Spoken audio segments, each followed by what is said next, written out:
Baru-baru ini tular kematian seorang pemilik akaun TikTok popular yang dilaporkan meninggal dunia kerana sesak nafas dalam perjalanan ke hospital.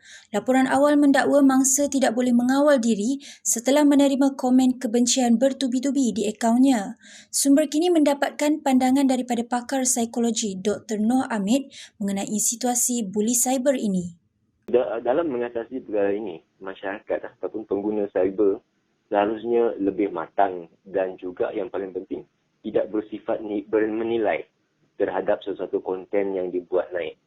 Persoalannya perkara ini berlaku kerana kita ataupun pengguna cenderung untuk menilai sesuatu konten berdasarkan pengalaman ataupun berdasarkan kepada keselesaan dan juga apa yang mereka minat tentang konten tersebut.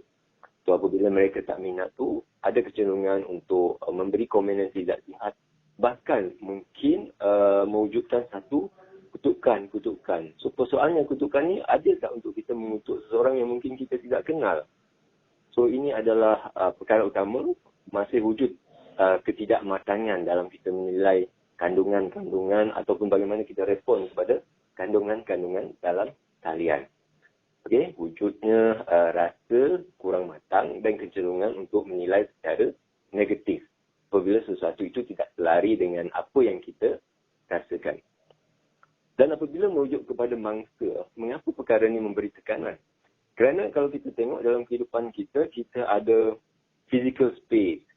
Physical space adalah space ataupun ruang-ruang dalam kehidupan seharian kita yang bersifat fizikal. Contohnya jarak di antara seorang dengan seorang secara fizikal.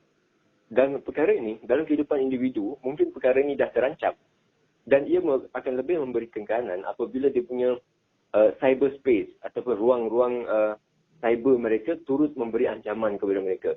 Contohnya apabila mereka cuba tampil dalam talian dan cuba menyampaikan sesuatu konten sekadar untuk hiburan ataupun hanya untuk cara mereka melakukan ekspresi ke diri, dan perkara ini mendapat ancaman apabila tidak disukai oleh seorang.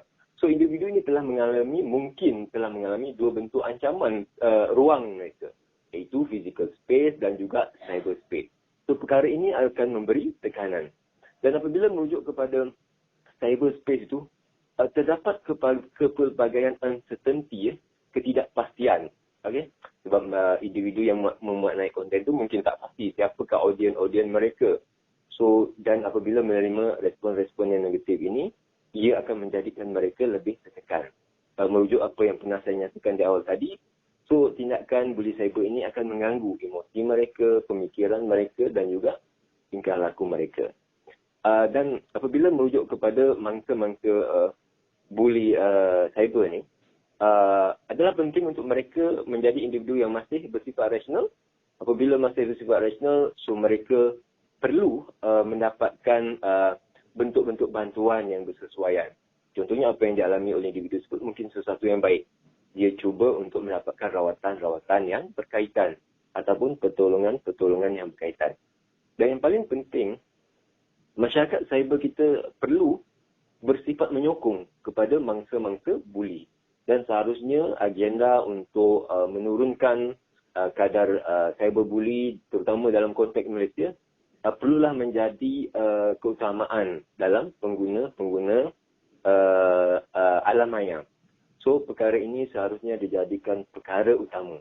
Di sebalik kita menggunakan teknologi, pada masa yang sama kita cuba melindungi individu-individu yang mungkin menjadi mangsa ketidakadilan ataupun pembulian cyber itu sendiri.